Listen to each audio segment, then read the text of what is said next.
móvil porque nos vamos a estar moviendo. Vamos a ver si se escucha. Bien, sí, se escucha y muy bien.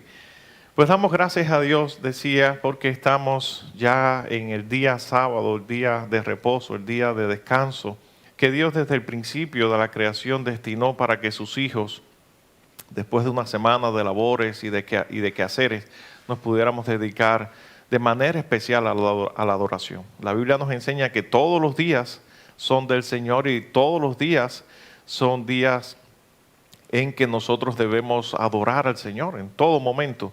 Pero Él separó en su sabiduría un día especial para que de manera extraordinaria pudiéramos adorar su nombre y reunirnos como iglesia para estudiar su palabra. Y como decíamos, vamos a comenzar nuestro estudio, este día, este culto de adoración con el estudio de su palabra. Y estamos en nuestro peregrinaje en la escuela sabática, la escuela bíblica. Estamos enfrascados en una tarea, yo diría que es titánica, y es la tarea de estudiar libro por libro toda la palabra de Dios. Recuerden que Dios nos dio a nosotros una Biblia que contiene ¿cuántos libros? 66 libros. Cada libro tiene un mensaje. A veces nosotros nos convertimos en cristianos de versículos y capítulos, cuando la realidad es que Dios nos da todo un libro para que lo estudiemos, lo disfrutemos. Cada libro tiene un mensaje en sí mismo, tiene un propósito por el cual se escribió y algo que nos enseña a nosotros. Entonces, siempre es bueno mirar el libro como un todo y no solamente conocer de tal libro o aquel libro un versículo o un pasaje, sino que podamos conocer la intención del autor. En este peregrinaje estamos hoy, nos toca el estudio del libro de Números. El libro de Números, que es, ¿qué número en la Biblia? Hablando de números, ¿el quinto, sexto, cuarto? Vamos a ver, vamos a repasar. El primer libro es Génesis. El segundo, Éxodo. El tercero, Levíticos. Y el cuarto, así que estábamos bien. Estoy comprobando de que no estén dormidos. Números es el cuarto libro de la Biblia y es de ese primer grupo que aparece, que se le llama el Pentateuco o Torá en hebreo. Es ese conjunto de libros que nos habla acerca de los comienzos de este mundo y los comienzos del trato de Dios con la humanidad y cómo Dios levantó prácticamente de cero, levantó una nación. Y nosotros específicamente en el libro de Números vamos a estar conociendo un poco más acerca de la historia de la nación de Israel. Y quiero comenzar hablando acerca de el nombre del libro. No sé si a ustedes les parece normal, o para mí es un poco extraño ese libro, Números. Y en hebreo este libro, el nombre de este libro es El Señor dijo.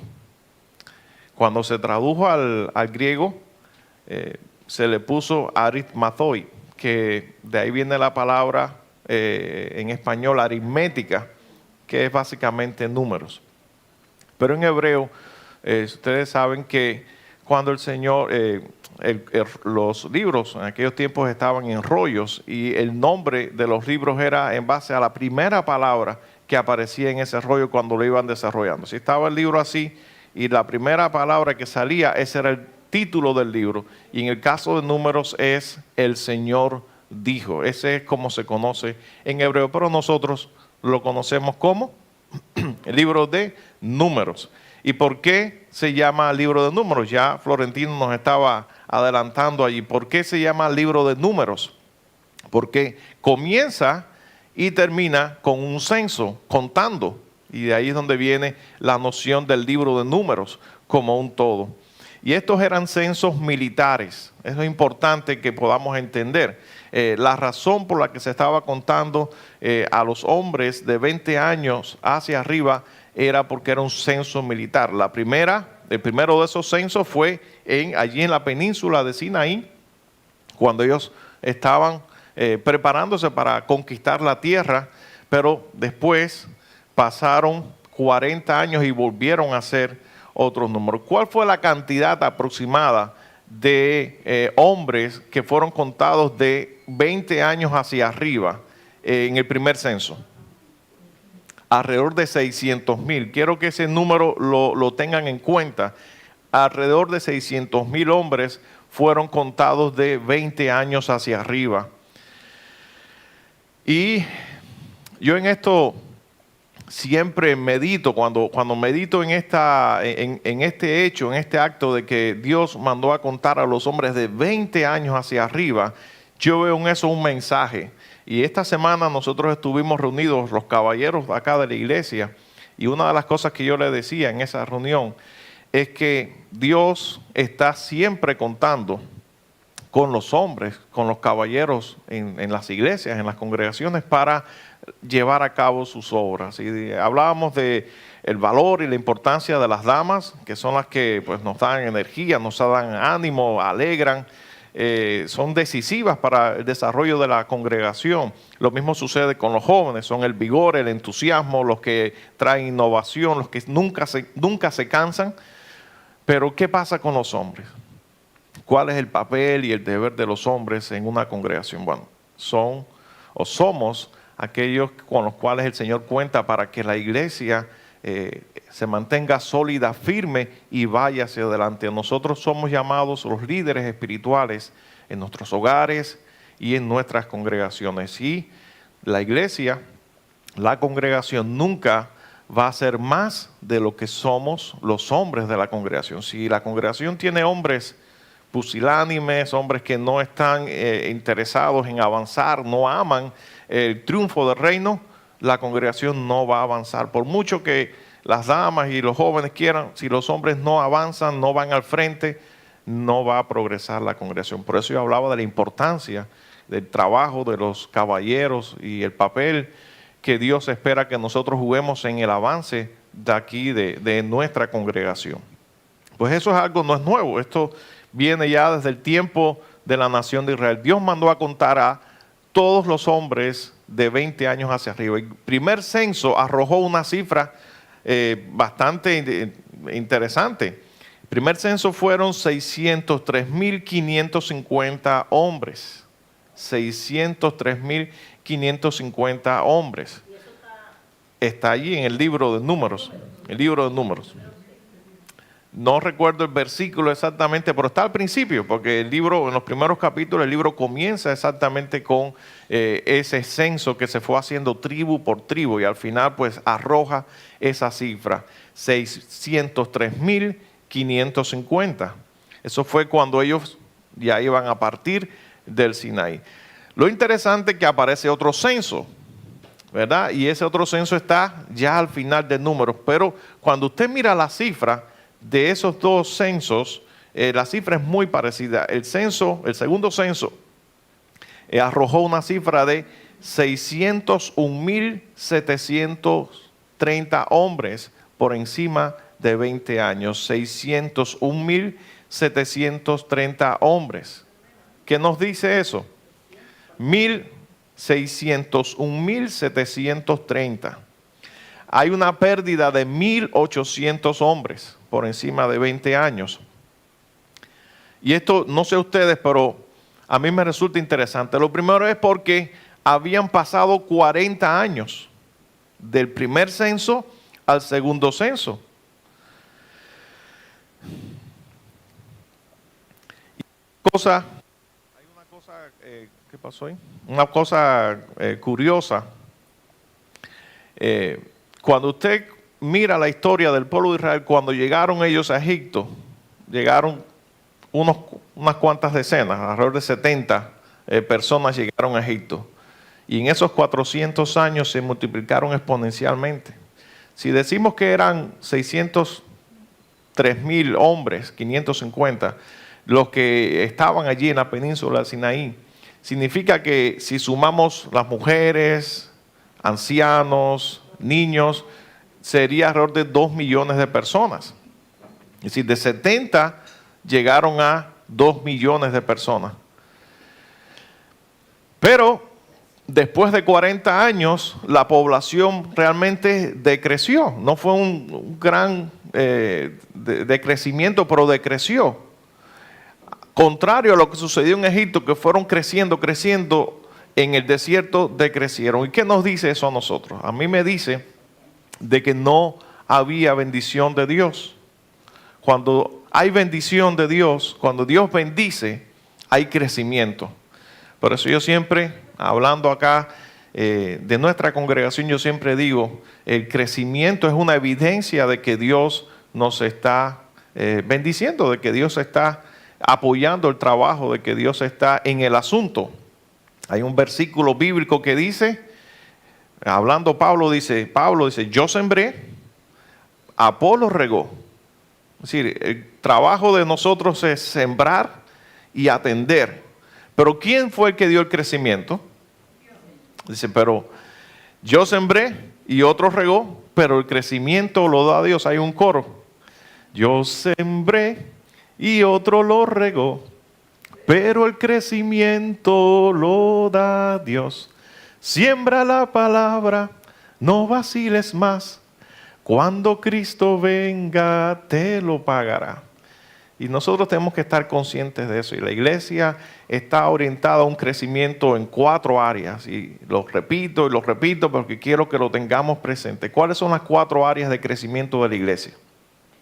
Crecimiento espiritual, crecimiento numérico, crecimiento geográfico y crecimiento financiero. Esas 4 áreas son de vital importancia. Y cuando una iglesia está bendecida por Dios, la iglesia crece. Y cuando nosotros nos miramos, podemos decir que Dios nos está bendiciendo. Dios está teniendo misericordia de nosotros porque, aunque no somos una vasta congregación, pero Dios está trayendo crecimiento. Crecimiento espiritual en cada uno de nosotros, crecimiento numérico, porque estamos creciendo en números. Es una bendición. Miren, hoy la iglesia está prácticamente llena. Casi todas las sillas están ocupadas y eso nos da mucha alegría. Dios nos está bendiciendo. En el crecimiento geográfico estamos un poco ahí estancados, no nos estamos extendiendo, pero sí en el crecimiento financiero también Dios está bendiciendo. Y eso nos da alegría. ¿Cuál es el tercero? El crecimiento geográfico. G de gato, G de gato de nuevo, y ahí ya René te va a seguir. Ya René te lo va a escribir. Y eso nos da alegría, pero mirando nuevamente al libro de Números, que es para lo que estamos aquí, cuando yo miro esto me da tristeza. Me da tristeza porque veo un pueblo, el pueblo de Dios, que fue llamado de Egipto, fue libertado de la esclavitud, y Dios tenía hermosos planes con él.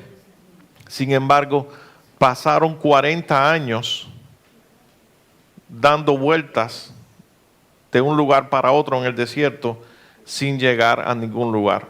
Es algo interesante. En aquellos tiempos la expectativa de vida era alrededor de 60 años. Más o menos eso es lo que duraban las personas.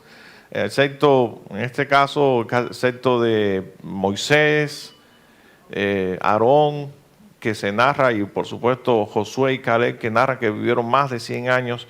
La mayoría de las personas, lo común era que la vida duraba alrededor de 60 años. Y Dios los tuvo esos 40 años en el desierto, dando vueltas de aquí para allá, esperando de que ellos murieran, porque la sentencia ya estaba.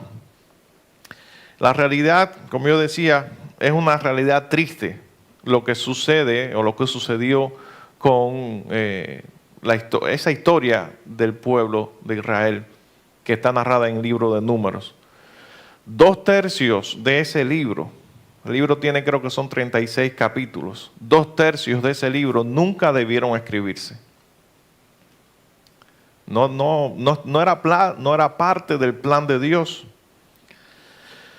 Pero la Biblia es un libro es un libro honesto y nos narra no solamente las cosas buenas, las victorias, sino también las derrotas y las cosas que quizás cuando las miramos nos llenan de tristeza y dolor. Yo tengo un hermano que él pues, decía a modo jocoso de que él contaba las cosas buenas, que las derrotas las contara el enemigo.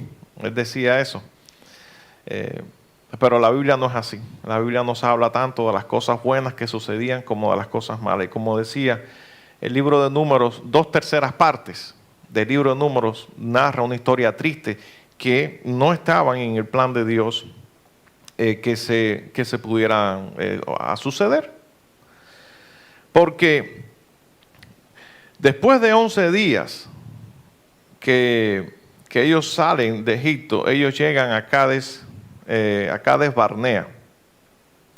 Perdón, después que salen de Sinaí, no desde que salen de Egipto, después que salen de Sinaí, que Dios hace pacto con ellos, que Dios les da la ley, que ya ellos están listos, pudiéramos decir, para ir a ocupar la tierra prometida,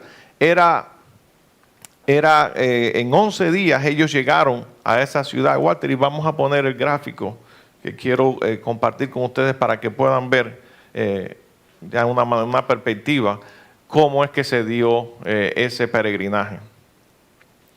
O sea, ahí está bien, ahí está perfecto.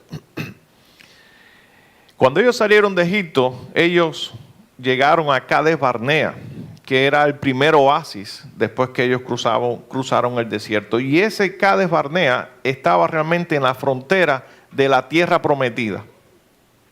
Era ya cuestión de días o horas atravesar y llegar y poseer la tierra de Canaán. Y hubieran como nosotros podemos imaginarnos, hubieran ya estado disfrutando de la tierra que fluye leche y miel, y hubieran evitado haberse tenido que alimentar de aquel alimento que Dios proveyó que se llamaba, ¿qué es esto? Así es como se llamaba el alimento maná. En hebreo significa ¿qué es esto? Ellos se preguntaban, ¿qué es esto? Ellos preguntaban, ¿qué hay para desayunar? ¿Qué es esto? ¿Qué hay para almorzar? ¿Qué es esto? ¿Qué hay para comer? ¿Cenar? ¿Qué es esto? Eso es lo que ellos comían cuando se alimentaban de maná. Ellos rápidamente hubieran podido haber llegado a la tierra prometida, esa tierra que fluye leche y miel. Y vamos a ver aquí, aquí está, ellos salieron de acá de Egipto y descendieron, cruzaron por acá el Mar Rojo, aquí lo estamos viendo, cruzaron por ahí, descendieron a la península de Sinaí. Allí Dios hizo pacto con ellos, allí Dios les dio la ley, y de ahí entonces ellos subieron hasta esta región de aquí que es Cades Barnea. Y ya si ustedes ven, aquí mismo está la tierra prometida. 11 días ellos se demoraron salir de aquí a llegar aquí. Cuestión de semanas ya habrán estado disfrutando de la tierra prometida. Pero ahí pasó algo que Dios se enojó con ellos y los mandó a virar. Regresaron. Y esta parte de aquí, que es una parte muy profunda, es una depresión muy grande que llega hasta el Mar Muerto. Hemos hablado del Mar Muerto, que está muy por debajo del nivel del mar, 1 kilómetro por debajo del nivel del mar. Y ellos cruzaron esto aquí, subieron, atravesando, y llegaron acá arriba, del lado opuesto, el otro lado del río Jordán, y entonces fue que ellos pudieron atravesar. Pero, si de aquí se tomó, vamos a decir que dijimos 11 días, de aquí cuando ellos dieron la vuelta acá arriba, en cuestión de 2-3 semanas ellos hubieran podido haber llegado también. No es que Dios los tuvo caminando 40 años para llegar, no, estaba cerca también, no era en 40 días máximo desde que ellos salieron de Sinaí, hubieran podido haber llegado a la tierra prometida. Pero pasó algo. Y de eso se trata el libro de Números. El libro de Números nos trata, vamos a pasar para la próxima diapositiva, aunque De eso se trata el libro de Números. El libro de Números nos narra esos 40 años de su peregrinaje en el desierto. ¿Qué nosotros aprendemos? Estoy aquí guiándome para no pasar nada por alto. ¿Qué nosotros aprendemos de esta, yo diría, triste historia? Una generación completa se quedó dando vueltas en el desierto, yendo a ningún lugar, esperando la muerte, destinados a la futilidad. Y esto para nosotros, cuando lo miramos, es algo duro. Vuelvo a repetir, ayer lo comentaba con Florentino e Hilda cuando veníamos de camino. El libro de Números es, quizás, o para mí lo es, el libro más triste que encontramos en el Antiguo Testamento. Y quizás de toda la Biblia, porque nos narra una historia, en primer lugar, como dijimos, que nunca debió existir, y en segundo lugar, una historia de un grupo, de toda una generación, que perdió su vida, que no hizo otra cosa que dar vueltas redundantemente en un lugar sin ir a ningún lugar, sin un propósito en la vida.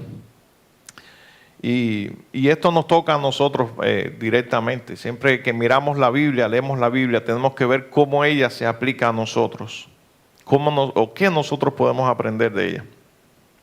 Y la realidad que usted mira hoy en día, esta generación y las anteriores generaciones, y representa mucho lo que sucedió con Israel en el desierto. Una generación que se levanta en la mañana y se acuesta en la noche. Y la vida le da vueltas sin propósito. Nada relevante sucede en nuestras vidas. No hay nada por lo que luchar. No hay nada que nos entusiasme. No hay un propósito. No hay una misión que cumplir. Y eso es lo que le pasó a la nación de Israel en el desierto. A ese grupo, a esa generación. Se quedó allí dando vueltas en el desierto. ¿Qué es lo que pasó en Cades Barnea?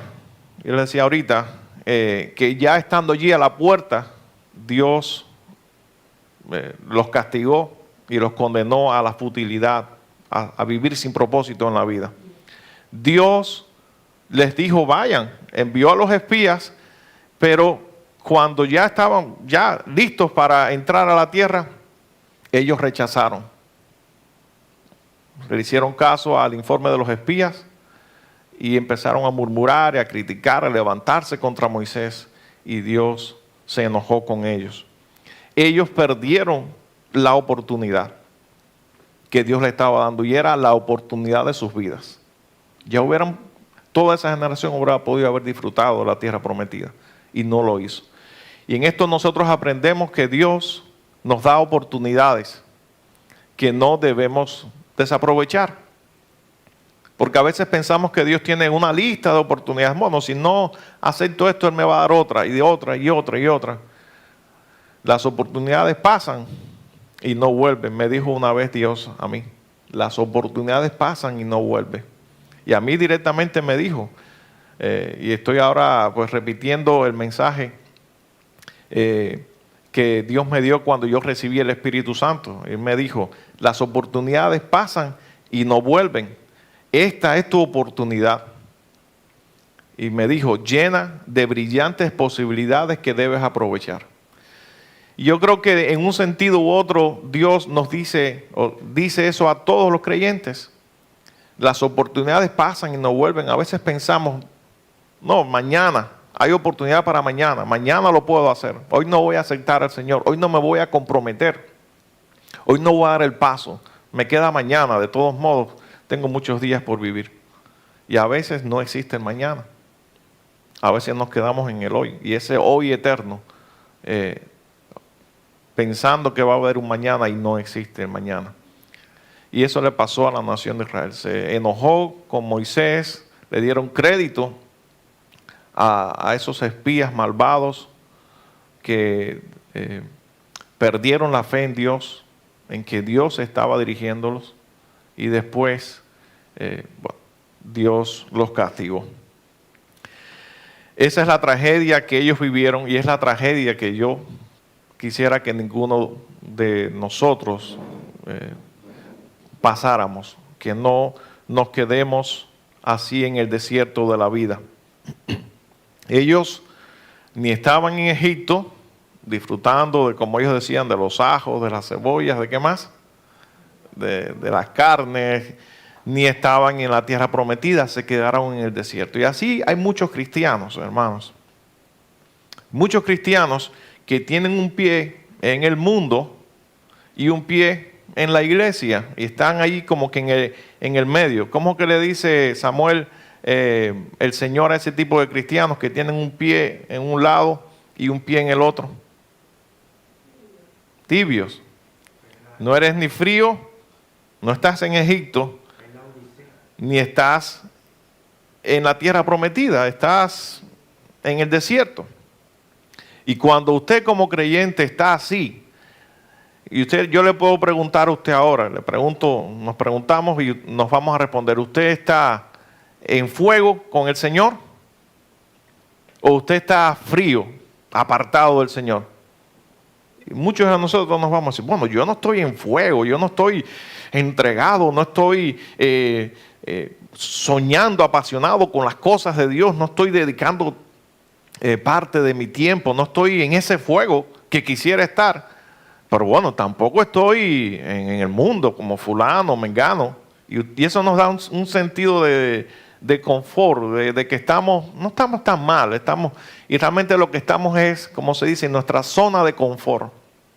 Estamos ahí tranquilitos, tibios. Porque a nadie nos gusta que nos tiren en agua caliente, ni nos gusta que nos tiren en agua fría. Nos sentimos muy bien en esa zona tibia.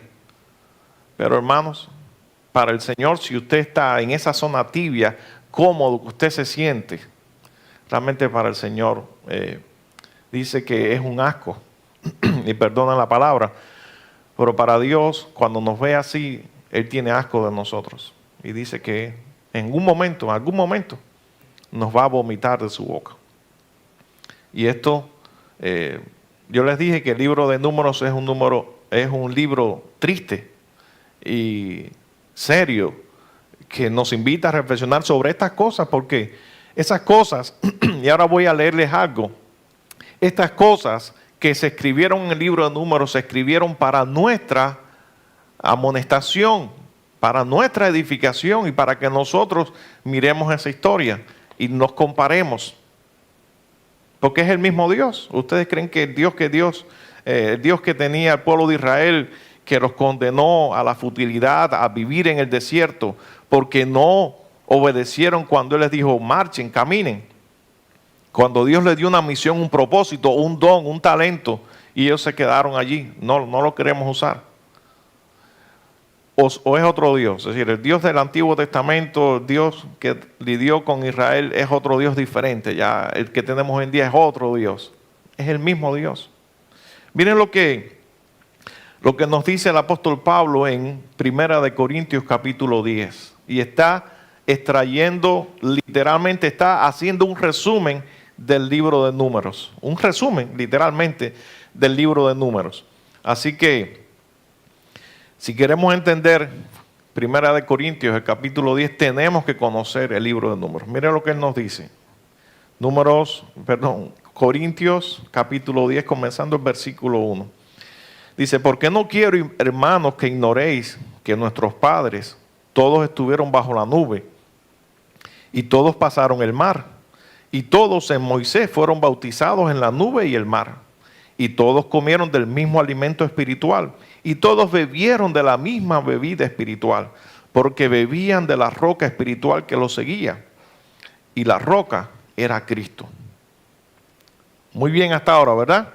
Él está haciendo un recuento de esa experiencia de cuando pasaron por el desierto, por el Mar Rojo, y ellos fueron bautizados y Dios los guiaba con la columna de fuego y la columna de nube y todo eso, todas esas cosas buenas que ellos disfrutaron, esas bendiciones. Pero pasó algo. pero de los más de ellos no se agradó Dios, por lo cual quedaron atrapados en el desierto. Mas estas cosas, escuchen bien, estas cosas sucedieron como ejemplos para nosotros, para que no codiciemos las cosas malas como ellos codiciaron, ni seamos idólatras como algunos de ellos.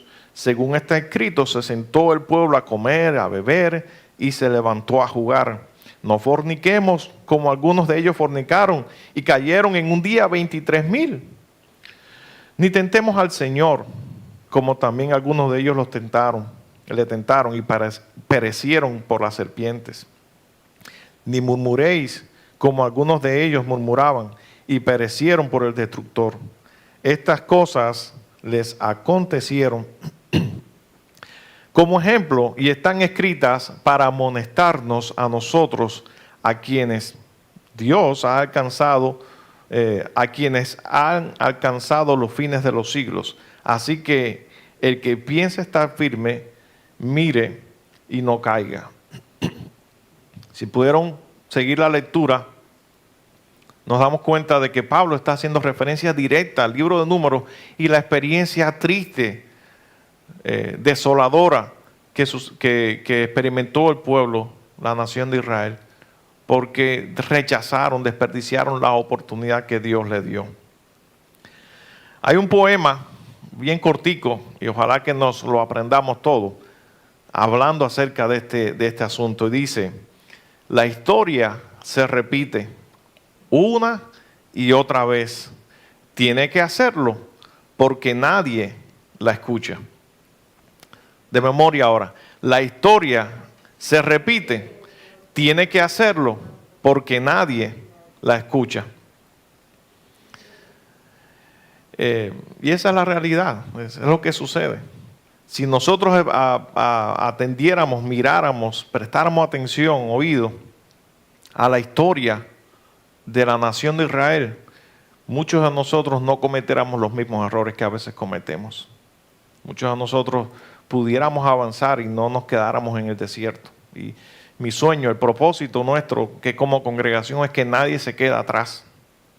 Que seamos una congregación compuesta por Josué y Caleb, que todos tengamos fe en Dios, que aunque hayan gigantes, aunque tengan ciudades amuralladas, nosotros sepamos que Dios nos va a llevar sobre sus hombros y nos va a hacer vencer. Nosotros vamos a ser esos gigantes, no por nuestra fuerza. De hecho, los israelitas eran personas de baja estatura, y es verdad que los cananeos y toda esa región ahí eran personas súper altas, súper grandes, pero Dios estaba luchando por ellos. Y así a nosotros nos pasa también en este tiempo. Nos comparamos con el mundo, nos comparamos con las tecnologías que existen, la sofisticación, no sé si lo dije bien, sofisticación de este mundo, del pecado, de todas las cosas. ¿Qué nosotros tenemos que ofrecer al mundo humanamente? Si nosotros nos comparamos con todo lo que está frente a nosotros, no podemos. Muchos de nosotros hasta quizás nos podemos sentir desanimados, pero si confiamos en el Señor, nosotros como iglesia, como congregación, si confiamos en el Señor, Dios nos va a dar la victoria. Tenemos ahí delante un gran gigante, ahí mismo, lo estamos viendo, ese templo, ese coloso que estamos allí construyendo, es un gigante que humanamente no tenemos ni los recursos, ni el talento, no tenemos nada, pero Dios nos va a dar la victoria. Y estamos trabajando con eso, pero trabajamos confiados en el Señor. Así debemos ser, hermanos, así debemos poner en práctica nuestra vida. La vida cristiana no solo se compone de haz esto o deja de hacer aquello. La vida cristiana es una vida viva, llena de retos, de oportunidades para vencer una y otra vez. Y aquí estamos para eso. Estamos estudiando el libro de Números para poder aprender, siendo amonestados para que no nos pase lo que a ellos le pasaron. Y como decía, una triste historia aún para el caso de Moisés. Moisés, líder espiritual, también cayó dentro de esa maldición, esa desgracia en que no pudo entrar a la tierra prometida. Dios se lo prohibió. Él lo hizo, pero muchos siglos después. A ver, ¿quién recuerda el pasaje cuando Moisés finalmente pudo entrar a la tierra prometida? Los bíblicos. En la transfiguración, en el monte de la transfiguración, cuando se le aparece Moisés y Elías, allí fue cuando finalmente Moisés pero esperó muchos siglos. Y precisamente cuando Moisés va a hablar con Jesús, ¿ustedes saben de qué le va a hablar? La palabra que allí aparece. A ver, Tino. Les va a hablar acerca del éxodo, de la salida. Si ustedes lo buscan en la Biblia, dice de la salida, pero en griego la palabra es éxodos, haciendo referencia al libro de Éxodo, la salida de Cristo hacia Jerusalén. Cristo también tuvo un éxodo y fue a Jerusalén. Es interesante. ¿Tino? Y también, sí, hablaba de todas esas cosas, pero ahí si ustedes buscan ahí en el pasaje de la transfiguración, le dice de la salida de Cristo hacia Jerusalén. Y usa la palabra éxodo. Pero como decía, Moisés tuvo que esperar siglos. Bien, hasta ahora, ¿qué les está pareciendo? Interesante. El libro de Números está lleno de mensajes importantes y relevantes para nuestra vida. Yo antes pensaba de que lo interesante o lo que más importaba era el Nuevo Testamento, y el Antiguo Testamento no era algo con lo cual yo sentía pasión, pero con los años he ido aprendiendo y entendiendo de que Dios, Cristo, está en toda la Escritura. Y como hemos aprendido en semanas anteriores, Cristo está presente en Génesis, está presente en Éxodo, está presente en Levítico y está presente también en Números. Bueno, vamos a ver entonces el libro de Números, ya mirarlo desde el punto de vista literario. Vamos a ver de qué está compuesto el libro de Números. Y si lo comparamos con los otros libros, por ejemplo, el libro de Éxodo es una combinación de historias, en la primera parte, toda la historia de la nación de Israel, y después al final nos habla acerca de leyes, nos da leyes, regulaciones. Mientras que el libro de Números es una combinación, leyes, historia, todo está mezclado. Es una cosa interesante. Sí, es todo, no es como Éxodo es primero historia y después leyes. Números está todos mezclados. Y en esto hay algo interesante. Los israelitas, los judíos, ellos cuando miran la ley de Dios, ellos no lo hacen como nosotros lo hacemos. Nosotros tendemos a compartir las cosas y decir, bueno, esta es la ley moral, esta es la ley ritual, esta es la ley civil, esta es la ley así, y la compartimos. Ellos veían la ley como un todo. Por eso que usted ve las leyes. Yo una vez hice ese estudio con unos hermanos. Yo fui versículo por versículo. Nos tomamos más de un año, versículo por versículo, yendo en los primeros 5 libros de la Biblia, donde quiera que apareciera un mandamiento. Y nos resultó interesante de que los mandamientos morales que nosotros somos los que más realce le damos, porque son los más importantes para nosotros los creyentes, los cristianos, estaban mezclados.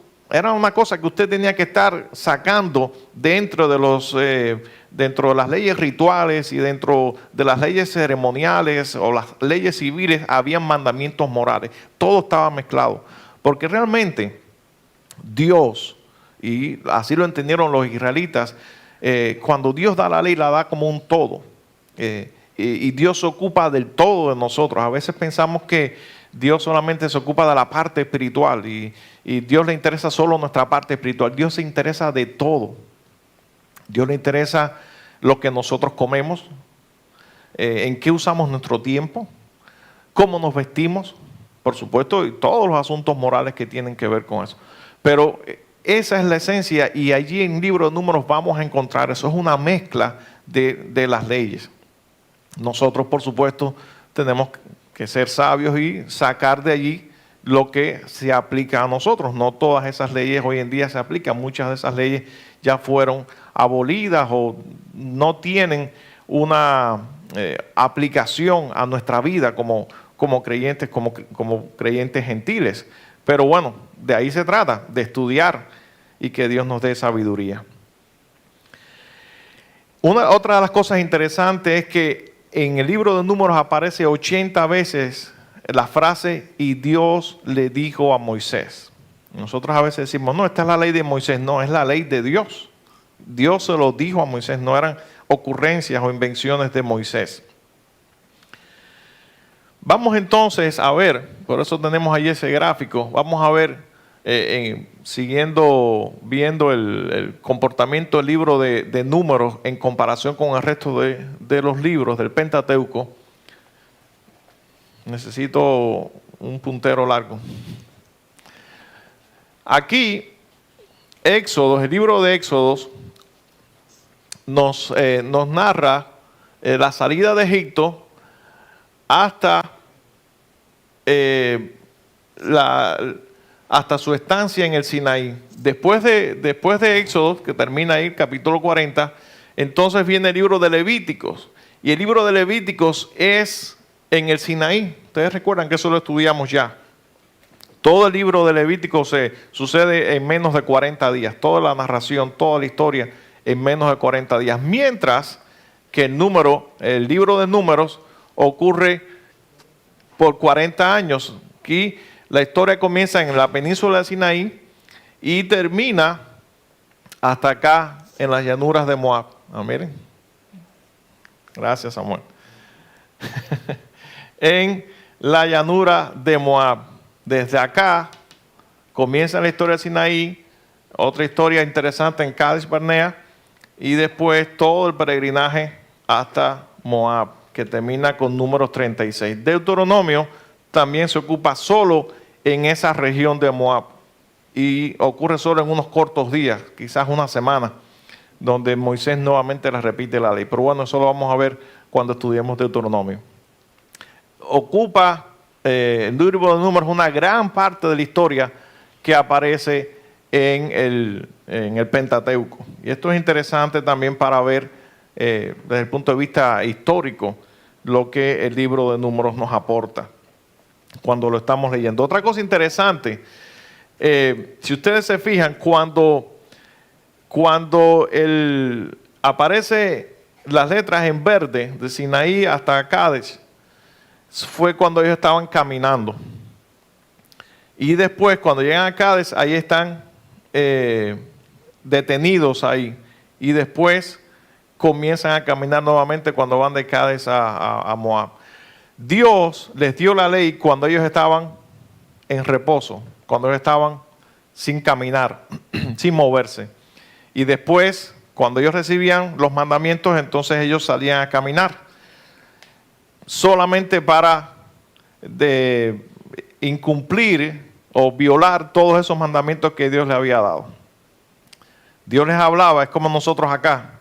Estamos sentados escuchando la palabra de Dios y cuando salimos de aquí, ¿qué vamos a hacer? ¿La ponemos en práctica o la violamos? ¿No les ha pasado eso a veces? ¿O han escuchado historias de que el hermano llegó a la iglesia, todo muy bien, pero cuando salió acabando? Bueno, eso es lo que sucedía con la nación de Israel. Dios les hablaba, Dios les daba mandamientos, pero después ellos salían, cuando caminaban, se encargaban de incumplir todos y cada uno de esos mandamientos. Bien, vamos ahora a hablar acerca, bueno, ya les dije de que hay dos asuntos en el libro de Números. ¿Qué hora tenemos? Vamos a chequear. 11:10. Vamos a estar unos minuticos más. El libro de Números, como yo les mencioné, estaba dividido en dos asuntos. Asuntos de narrativa, historia y asuntos legales. Dios daba ley y después venía la historia de cómo ellos incumplían la ley. Vamos a ver primero los tipos de leyes que Dios le dio y después, ya la próxima semana, vamos a ver la parte narrativa del libro. Imagino que les interese primero conocer, los tipos de leyes, y este asunto es quizás un poquito más aburrido, vamos a verlo ahora, lo vamos a ver rápido. La próxima semana vamos a ver la narrativa, que es un poquito más interesante. Con respecto a la ley, el tipo de leyes que Dios le dio al libro, a los israelitas en el libro de Números, es muy interesante, porque la mayoría, la totalidad de las leyes que Dios le dio fueron leyes más bien de carácter ritual, ceremonial. Vuelvo a repetir, y si están tomando nota, lo pueden tomar nota. El tipo de leyes, los tipos de leyes que Dios le dio al pueblo de Israel en el libro de Números fueron leyes de carácter ceremonial, la mayoría de ellas. Y es muy interesante, no hay muchas leyes morales, no hay leyes sociales ni leyes judiciales. La mayoría, como decía, eran leyes relacionadas con el servicio a Dios, con el culto a Dios, con la adoración a Dios. Una de las cosas que se dan en el libro de Números es que Dios desciende a habitar con el pueblo. ¿Dónde estaba Dios habitando con el pueblo o en medio del pueblo? ¿En qué lugar? En el tabernáculo. Dios estableció su tienda. Libro de Éxodos, la segunda parte del libro se encarga de narrar todas las estructuras del tabernáculo, y ese era el lugar donde Dios iba a habitar, y su presencia se podía ver porque había una columna de nube que estaba allí, ahí estaba la presencia de Dios. Y eso es fantástico, ¿verdad? Imaginemos nosotros que podamos decir, Dios está ahí habitando en medio nuestro. Eso es fantástico, pero hay un peligro en eso. ¿Y cuál es el peligro, hermanos? De que a veces tomamos por sentado la presencia de Dios. A veces tomamos por sentado la persona de Dios. Y nos convertimos en muy familiares con Dios. Y eso es lo que le sucedió a la nación de Israel. Se sintieron muy familiarizados con Dios y perdieron la reverencia. Perdieron el temor. Se olvidaron del abismo tan grande que existe entre un Dios santo y las personas, los seres humanos que somos pecadores por naturaleza. Y hay un mensaje importante aquí para nosotros. Cuando Dios está muy cerca, lo tomamos por sentados, y especialmente nos olvidamos de una de las características más importantes de Dios, y es la santidad. Y nos gusta hablar mucho del amor de Dios, y nos gusta hablar mucho de cuán bueno es Dios, de su bondad, pero nos olvidamos de su santidad.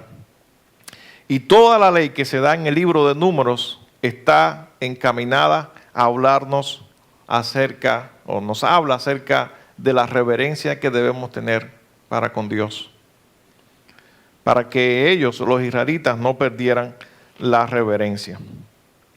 Y esas leyes que Dios le dio al pueblo estando allí, para que no perdieran la reverencia y reconocieran que Dios es un Dios santo, la podemos clasificar en 3 grupos. Y todas las leyes del libro de Números, cuando estemos leyendo el libro de Números, vamos a poderlas clasificar dentro de 3 categorías. Primero, la primera categoría es el cuidado que debemos tener respecto a la persona de Dios, o respeto, pudiéramos también decirle. El sentido de la grandeza de Dios. Y son leyes relacionadas con el cuidado que debemos tener en nuestra relación con Dios. Lo segundo tiene que ver con la limpieza. La limpieza de nuestro cuerpo, la limpieza, no estamos hablando ahora de la limpieza espiritual, estamos hablando de la limpieza como tal. Hay leyes que tienen que ver con la limpieza y las vamos a ver. Y tercero, tienen que ver con el costo. Estar entre un Dios santo, nos cuesta. Y a veces pensamos que no nos cuesta, sí nos cuesta. Y todas las leyes están dentro de una de esas 3 categorías. Vamos primero a hablar de su cuidado, de cómo nosotros tener el cuidado. Vamos a pasar de gráfico y quiero enseñarles aquí cómo Dios diseñó cuando Israel acampaba, cómo estaba ese campamento distribuido. Y si ustedes ven allí, esto que está en el medio es el tabernáculo.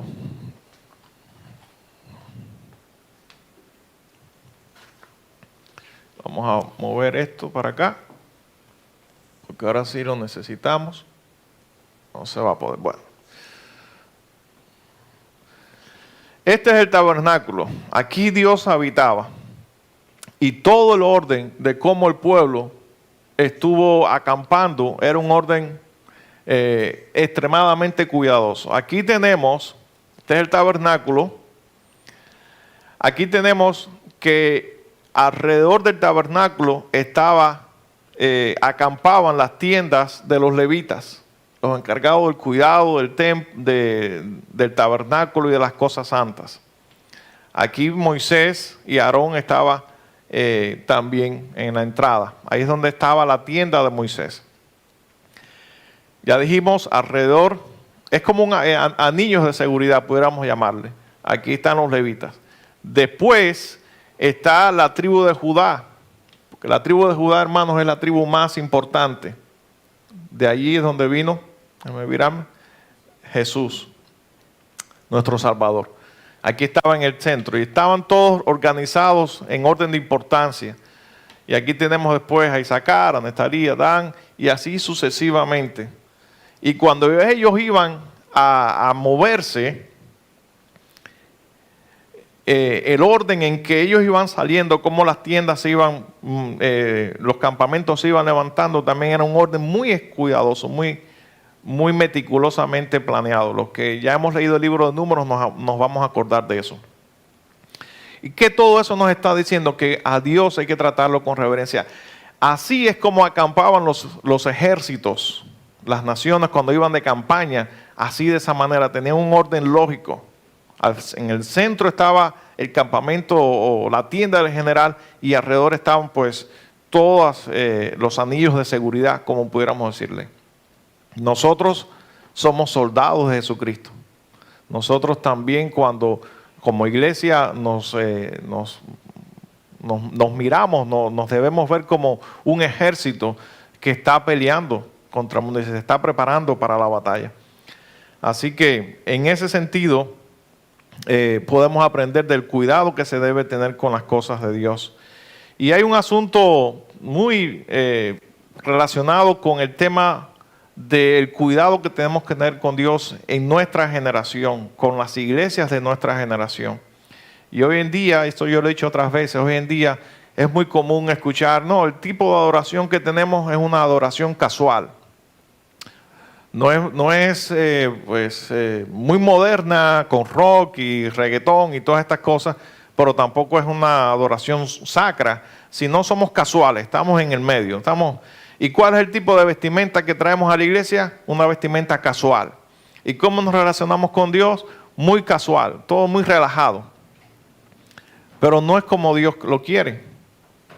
No se trata de cómo nosotros miramos a Dios, sino cómo Dios nos mira a nosotros. Y Dios nos está diciendo, y muchas de esas leyes que ustedes van allí a leer en el libro de Números, tiene que ver con el cuidado que debemos tener con Dios. Cuando nosotros prometemos algo a Dios, tenemos que hacerlo con cuidado también. Los votos deben ser cumplidos. A veces nosotros hacemos promesas a Dios y te prometo esto y te prometo lo otro, y después nos olvidamos de ella. Bien, hermanos, vamos entonces a parar aquí porque ya estamos sobre el tiempo y vamos a pasar a la adoración y después voy a usar unos 10, 15 minutos al final del servicio para terminar con esta parte del estudio del libro, porque no quiero que nos vayamos hoy de aquí sin terminar el estudio de este libro. Nos quedamos en el tema del cuidado que debemos tener en el trato con Dios. Y aunque me voy a adelantar un poquito, pero es interesante o relevante porque tiene que ver con la adoración.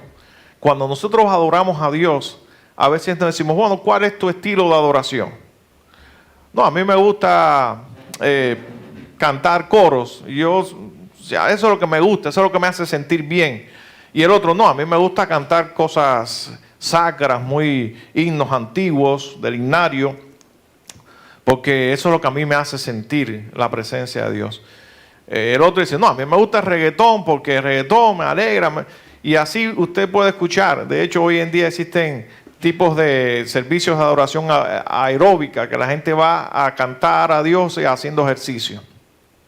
El asunto no es lo que a usted le guste. El asunto es lo que le gusta a Dios. Porque la adoración es a Dios, no es a usted. Hay un pastor que una vez narró un encuentro que tuvo con un hermano y dice, no me gustó la adoración hoy en día, no me gustó la música. Y él le dice, bueno, gracias a Dios porque la adoración no es para ti. Nosotros no vinimos a adorarte a ti, vinimos a adorar a Dios. Y tenemos que preguntarnos es, ¿a Dios le agrada? ¿Cuál es el tipo de adoración que a Dios le agrada? Y la Biblia nos dice que la adoración que a Dios le agrada es la que nace del corazón, pero tenemos que hacerlo con respeto, con reverencia. Hay un pasaje en el libro de Hebreos que nos habla de eso. Y vamos a hablar ahorita acerca de este pasaje que está en Hebreos. Pero ahora yo les invito a pasar a la adoración y vamos a adorar a Dios así con esa reverencia y con alegría también. No es que ahora vamos a estar con cabezas tristes, con caras tristes. Vamos a adorar con reverencia, pero alegres, agradecidos por lo que Él ha hecho en nuestras vidas. Dios les bendiga. Bendiciones. Amén.